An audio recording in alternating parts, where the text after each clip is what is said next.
Should vegan only spaces exist? That's the question of the day. Should we have spaces that are exclusively for vegans, that create a sort of safe space and a community just for us with vegan ideals in mind? Or is it like exclusionary? Does it create an echo chamber? Like, is it good? Is it worth it? Does it make sense? Yeah, we're gonna make some lunch as we chat about this. I've got this vegan chicken Kiev. I've got one left and this is going in the oven for 25 minutes.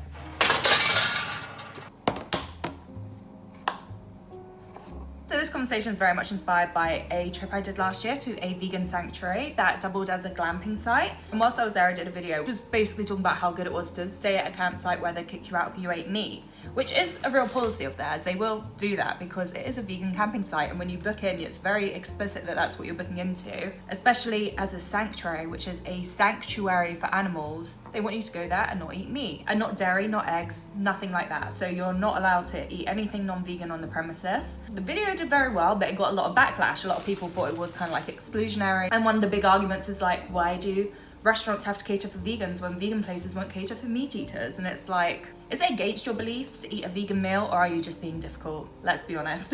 Like, come on. Honestly, meat eaters will just do anything to be difficult. Sorry, just moving away because I'm boiling a kettle. So yeah, there was a lot of like backlash from people just feeling like, oh, it's not for us. But no, the whole world is built for meat eaters. That is the norm. So we do need a special place where we can be the norm, where we can experience that of being able to sit down and have some food and not have to ask, is that vegan? Is this vegan? It is a real treat for us, and we should be able to enjoy that. So yeah, I'm personally a fan of vegan spaces. This isn't like video over, topic done. They have some faults, and they have some like worthwhile discussion points, like at what point do you draw the limit? So for example, somewhere I've stayed before wouldn't let women bring formula if they were unable to breastfeed and they had a little one who needed formula milk and they didn't have a vegan one, and it's very hard to find vegan formula. They were not allowed to bring it on the premises. And you know, a lot of people think that's also exclusionary and doesn't necessarily align with a practical way of being vegan. But also, I'm like, you don't have to book there. You can wait another year or two till your child is off of formula and you can visit there and stay aligned with their request. You know, you don't have a right to go here if you can't fit with their rules. You know what I mean? Like, why would I book for a silent retreat if I'm not willing to not talk for a week? You know what I mean? I wouldn't do it because it's not for me, and that's fine. You know, I think it is good to have like spaces where you can do these specific things and where they can ask you to fit into these rules. Like, that's fine. If no one wants to do that, they'll get no bookings and then they're out of business, you know? That's the way the world works. But I'm also aware a lot of places don't have these strict rules. Like, I was at a plant-based yoga eco hotel in Paris the other week, right? But they weren't like big and flashy about being vegan. I think they were trying to cater to like the yoga audience, eco audience, the vegan audience without being too exclusionary. And they actually weren't even a fully vegan hotel. They were a plant-based hotel. The big difference being, like, I noticed there was honey on the menu for one of the breakfast, and they made that very clear. Like, they knew that they had a lot of vegans there that wouldn't want to eat that, so that was loud and clear. But yeah, they were a bit looser, and I felt like you could easily bring in outside food that was non-vegan there and it would be fine. Like, they wouldn't kick you out, they would have no issue, they wouldn't tell you off, you can do that. I don't think you could have really brought it into the restaurant and eaten it there, like that would have been weird. But yeah, if you're a hotel guest, you can go up to your room and eat whatever you've brought along with you, it's no issue. So I guess that kind of makes it a bit more inclusive, but not so strictly vegan. So if you're a vegan kind of looking for like a vegan haven, a vegan safe space, it's not necessarily gonna deliver on that. But if you're looking for somewhere that is a bit looser with the rules, so you can, I don't know, go along with your partner that's not vegan and doesn't want to have to stick to these strict guidelines, you've got a place for that as well. And you're kind of opening up your hotel to be somewhere people can go if they're not vegan, they're just looking for yoga and they don't mind eating a bit of plant-based food. Yeah, there are just different levels you can take. And I don't think that means one's right and one's wrong. It's just they serve different purposes, different audiences. And, you know, it's down to whoever's owning this property or this experience or this stay. And it's down to what they're comfortable with you doing, what they outline before you book. And I just think it's really rude to book into a place that tells you these are our rules if you choose to book, and then you kind of just disregard them. I think that's really disrespectful, not only to like the business owner, because these are often small businesses doing stuff like that, and also the other guests there. And in Essex, there's this retreat place called the Glass House Retreat, which is plant-based, but they're also like no alcohol. And as much as I love a drink, and I would love to sneak in alcohol, I wouldn't, because they've asked for it to be an alcohol-free zone. And it's just about being respectful, right? Like, I wouldn't be surprised if there are some like sober people who've had drinking issues in the past that go there and like to be in a free environment. And even if you're like keeping it out the public space and only drinking in your hotel room, like alcohol lingers on you. Like your behavior changes, sometimes you smell a bit different. Like it's just not worth jeopardizing someone else's time just because you want to flout the rules. It's not fair. Got the Kiev, some boiled potatoes with olive oil and salt, and some mushy peas. I think the problem with veganism is so much of it seems to be around like the food we eat. And people kind of think of it as a diet when actually it is a belief. It is a protected belief, and it's held in a similar regard to religion in the UK. And it's kind of similar, like you wouldn't go into a church and start being blasphemous. That is just rude and inconsiderate. So you shouldn't go to a vegan sanctuary and start eating meat. It's the same sort of thing. Or go to a mosque and start drinking wine. Like you just wouldn't do it. Like of course if you bring meat to an animal sanctuary, oh well, then their rights to kick you out. Why else would you book into a vegan place and eat meat there, other than to be inflammatory and disrespectful and mean? The point I'm trying to make is that meat eaters are of course welcome in a vegan space, just as long as they're respectful about it and follow the rules whilst there. And look, if you've ever been to a vegan only restaurant or hotel or holiday, then you will totally understand what I'm going on about. But it really gives us a chance to imagine a different world, a world where people are vegan and where things are done in a vegan way. And I think it just helps us like feel like it's possible and it's within the future. Like honestly, I get a bit emotional if ever I am like at a vegan like sanctuary or a vegan pub, because I just do feel like, wow, things could be this way. Do you know what I mean? It's like same but different, and different in such a good way, and same in so many familiar ways. Like tonight, I'm at a vegan pub.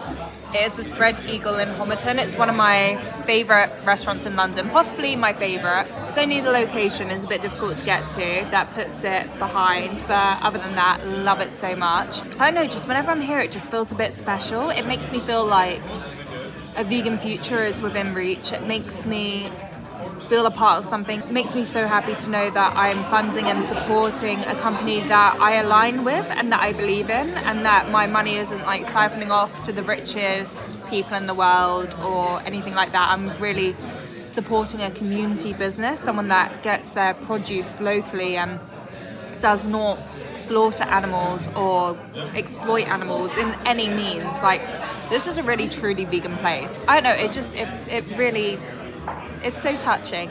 I don't know. I feel like the vegans get it, you know, when you're at a place like this and it makes you think about what the world could be, you know, it's a lot. It's quite nice. And I think that's it. It helps us imagine what a world could be. Like, this place isn't that different to a normal pub, just they don't kill animals and their suppliers are local, everything's vegan. They try and do as much secondhand as they can. There's just so many things here that's not that radical, but somehow is. You know what I mean? Sorry, I'm not really convinced I made my point last night, but one of the things I really wanted to say about like going to vegan only spaces like that vegan pub is that, one, it's a great way to meet new vegans. Going to vegan spaces, you're more likely to meet vegans, and you're more likely to meet vegans who are like open and comfortable talking about being vegan or in the mood about it. So it's a good place to like network, share ideas, build friendships, that sort of stuff. And that is definitely a huge appeal. I know that I get so many messages from you guys kind of asking me where you can make vegan friends and build your vegan community. I know, I wish I had more recommendations for you guys, but like vegan only spaces and events and stuff like that, or events and spaces geared towards being vegan, those are great places to meet people who share your beliefs and to network. Another thing which I think is so important is that like one of the hardest things about building a better world is imagining what that will be like.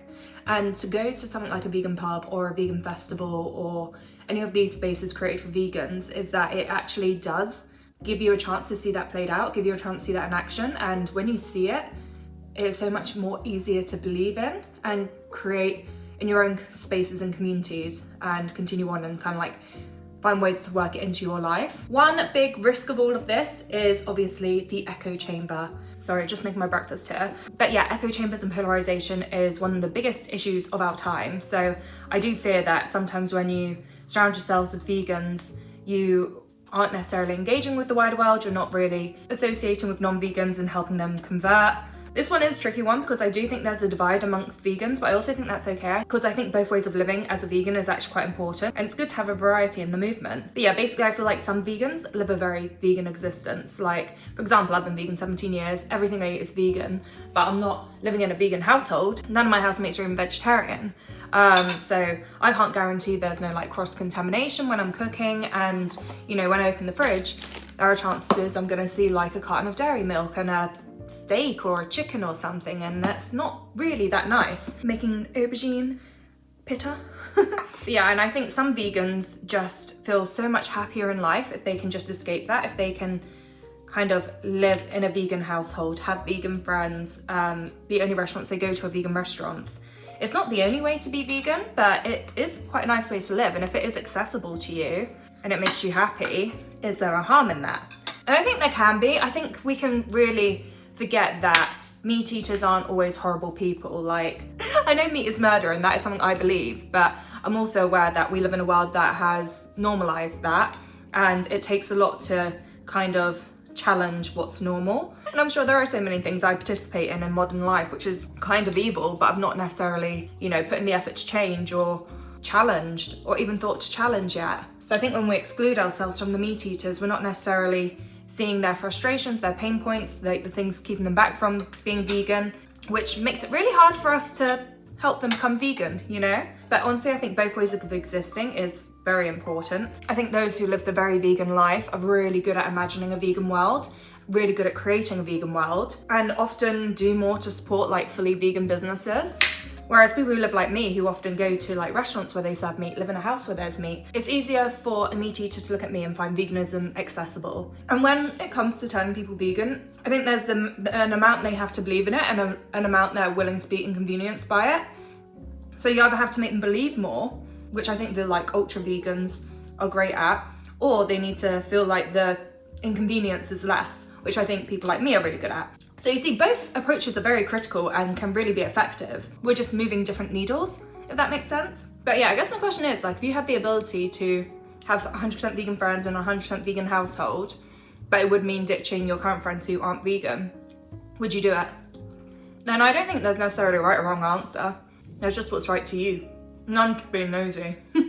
But yeah, sorry, back to the point in hand. I do think vegan spaces are so important for offering a sanctuary to animals, and sometimes a sanctuary to vegans, I sometimes feel, but also for providing that inspiration and that blueprint on how we can build a better world. And going to the odd vegan place, even if it's an echo chamber, it can just help us recharge and remotivate and just enjoy ourselves. It's just enjoyable. There's nothing wrong with that.